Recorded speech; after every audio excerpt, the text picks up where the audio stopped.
So Titanfall 2 released an update today, and it has new stuff, and most of all, the coolest thing to me is this map. This was my favorite map in the first Titanfall, and now that it's back, I'm really excited to play on it again. Now, Titanfall 2 has been out for half a year now, or over half a year. I find it really hard to keep blaming the launch date for its lack of players. Seeing how every major reviewer said that the game was great, like everyone, even the super critical guys that hate every video game said Titanfall 2 is great. Now, some people say that's virtue signaling and it's just, oh, it's not COD, it's not Battlefield, it has free DLC, so it's the best game ever.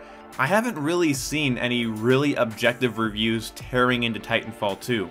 Titanfall 2 is a fun game that I enjoy, it has fun gimmicks, it has interesting mechanics, but overall, I don't think it's Game of the Year. I'm not saying it's overrated or that it's bad, I'm just saying I don't think it's the God's gift to gamers that a lot of people make it out to be. It's just a solid shooter.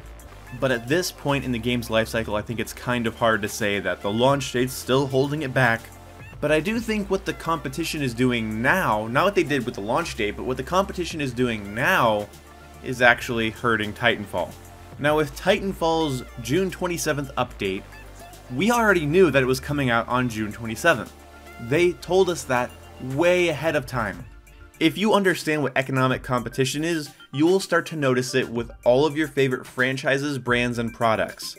Call of Duty Infinite Warfare's biggest competitor this year, other than Overwatch, which is a whole different can of worms, is Titanfall 2. Sci-fi shooters, advanced movement, similar, okay, not the same, I get people pissed about this all the time, similar gunplay mechanics, engaging emotional campaign. Activision and Infinity Ward want to be this year's top shooter. Now, a long time ago, it feels like, about a month ago, people found out that in an Infinite Warfare patch, they added 3 weapons.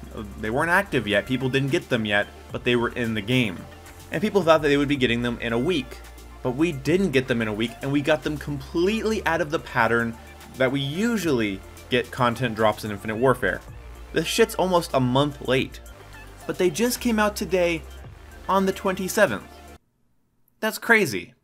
It's almost like they saved that content so that they could launch something on the same day Titanfall launches its free DLC. The same day Titanfall 2 launches its free DLC, Call of Duty activates double keys, double mission team experience, double XP, and double weapon XP, and 3 new weapons. And then on the Modern Warfare Remastered side, they add 3 new weapons and a new variant of the map, Bog. Alright, so do you think that's coincidence? Hell no. Developers do this all the time. Yes, and publishers. I will go out on a limb and say the next Titanfall DLC or the next Battlefield 1 content drop will also be accompanied by something getting added into Infinite Warfare or Modern Warfare Remastered, or Black Ops 3.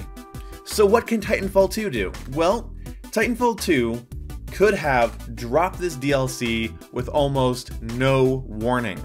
Now obviously the guys at Infinity Ward could have something saved up to drop on the same day, but man would that put them in a tight spot.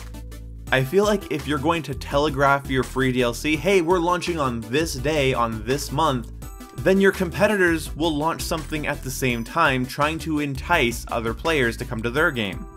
I know Infinite Warfare is a terrible game, but it still outsold Battlefield 1 and Titanfall 2. There are a ton of people playing Infinite Warfare on Xbox and PS4. And keeping their player numbers up while Titanfall releases DLC is very important to them. Player retention is becoming harder as our standards for endgame content keep going up. Free DLCs, free content, free weapons, free maps, so on and such forth. Now you could say this whole thing with Infinite Warfare, Modern Warfare Remastered, and Titanfall 2 is just a coincidence, right? But why did Infinite Warfare and MWR sit on their hands when it came to adding content earlier this month then? Why didn't they release something during E3? Why didn't they release something in honor of the Call of Duty World War II reveal? They waited. They waited because they know that Infinite Warfare and Titanfall 2 probably share a lot of players. They don't know that it probably does. They probably know exactly how many players it shares with. Is that a sentence? You guys get what I mean. And they know that Titanfall 2 is real competition when it starts adding in free maps and weapons. So I guess what I think Titanfall 2 can do better is be a little bit more surprising. Let people know an update's coming out or a big content update's coming out 24 hours before. Or just let people wake up to Twitter like I do with Infinite Warfare. I wake up to Twitter, I look at it, new weapons have been added, I flip my shit, I hop on, I try them out, I have a lot of fun. If I logged on and saw Titanfall 2 added 3 new guns, Titanfall 2 added 2 new maps, that's good. I don't need to mark it on a calendar. Like, people get their information like fucking lickety-split. Like, you do not need to telegraph your moves. Games are always in competition with one another. They want to be the game you play the most. Because if that's the game you play the most, that's where you put your money into, that's where you put your time, that's what you recommend to your friends. When you share a gameplay clip on Xbox or PlayStation, that's what your friend sees. Oh, he's playing Titanfall 2 again, or oh, he's playing MWR again. Or she, girls do play video games. You guys know that girls play video games? Fuck, I fucking hate that shit. Yes, we know.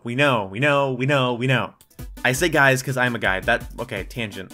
Either way, player retention is valued by developers and publishers. They really need you to not just play their game or pay for it, to invest time and money into it. So even if you don't agree with me about what Titanfall 2 should do with their updates and their content, I hope you at least learned a little bit, and I hope now you start to notice why these content updates come out on the same days for some reason, because it's not coincidence. They want your playtime, they want your money. So yeah, Titanfall, stop telling your competition when and where you're gonna be, because they're gonna meet you out back and kick the shit out of you. Anyway, hope you guys enjoyed. I'll see you when I see ya. Goodbye!